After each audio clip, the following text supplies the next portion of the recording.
In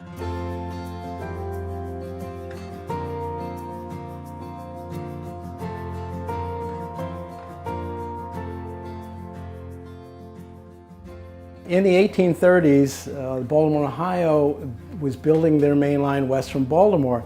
And in 1835, they also completed a line from Baltimore to Washington.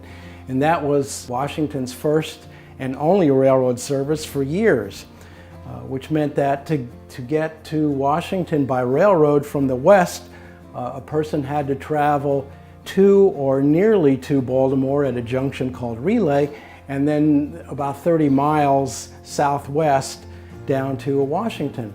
In 1853, a group started to build a railroad from Georgetown through Montgomery County, but it didn't get very far. And in 1857, they finally had to give up for lack of funding. And soon afterward came the Civil War. But after the Civil War, B&O decided that they needed to build a line west from Washington, and they were able to obtain the charter of that never-built railroad, which was called the Metropolitan Railroad.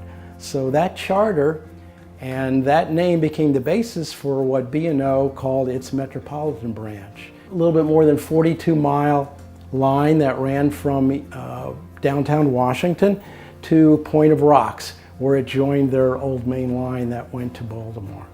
It was this railroad that is what really started the transformation of Montgomery County to what it is today, with the bringing of business and suburban population growth all over the line.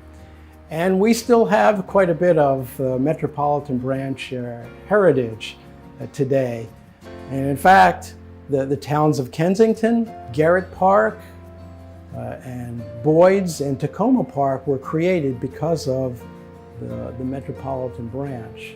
While the railroad was responsible for the formation of several towns along the line, there were a few existing towns, in particular Gaithersburg and Germantown, that changed quite a bit because of the railroad. Their town centers were not located where the railroad came through, but after the railroad came through, they decided that's where the future was.